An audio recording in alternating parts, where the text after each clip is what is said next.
வணக்கம். அனைவருக்கும் அன்பான வணக்கங்கள். எல்லாரும் நல்லா இருக்கீங்கன்னு நினைக்கிறேன். இப்போ இருக்கிற சூழ்நிலையை கொஞ்சம் பார்த்தீங்கன்னா, கட்டும் வெயில். எங்கே பார்த்தாலும் வெப்பம் தகர்த்து எரியுது. ஐயோ அம்மா தாங்க முடியலையேன்னு எல்லாருமே சிரமப்பட்டு வாழ்ந்துகிட்டு இருக்கிறோம்.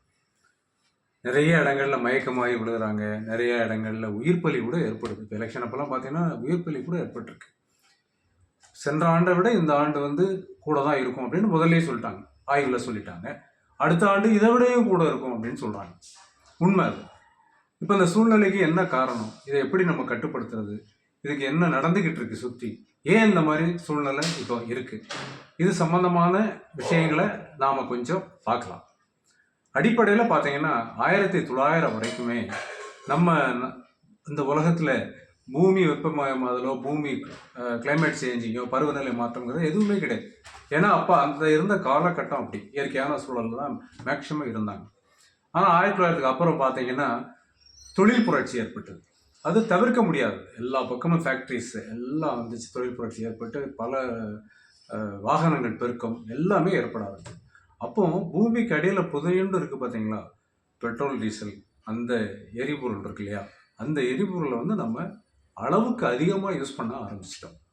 இதுதான் பூமி வெப்பமயமாவதற்கு முதல் காரணம்.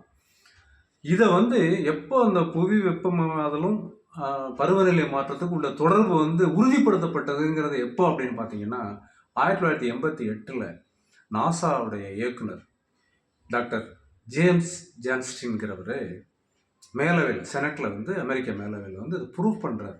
இந்த மாதிரி சூழ்நிலை இருக்கு. இப்போ 2100க்குள்ளே இதே சூழ்நிலை போயிடுச்சுன்னா 4 டிகிரி வரைக்கும் செல்சியஸ் வரைக்கும் வெப்பமாயிரும். அதை நாம் கட்டுப்படுத்தணும் அப்படின்னு அவர் முதல்ல அதை ப்ரூவ் பண்ணுறார் 1988. அது வரைக்கும் இந்த கிளைமேட் சேஞ்சிங், பருவநிலை மாற்றம், புவி வெப்பமயமாதல் இதை பற்றி யாருக்குமே விழிப்புணர்வு கிடையாது. அதுக்கப்புறம் தான் உலகம் விழித்து கொண்டது. ஐக்கிய நாடுகள் சபை விழித்து கொண்டது. வளர்ந்த நாடுகள் விழித்து கொண்டன. நாமும் விழித்து கொண்டோம். இது சம்பந்தமான சில புள்ளி விவரங்கள், நாம் இதை தடுக்கிறதுக்கு என்ன செய்யலாம் அப்படிங்கிறத வர இருக்கிற அடுத்தடுத்த வீடியோவில் நம்ம பார்ப்போம். இந்த செய்திகள் உங்களுக்கு பிடிச்சிருந்துச்சுன்னா இந்த யூடியூப் சேனலை சப்ஸ்கிரைப் பண்ணுங்கள், லைக் பண்ணுங்கள், கமெண்ட் பண்ணுங்கள். மீண்டும் சந்திப்போம். நன்றி, வணக்கம்.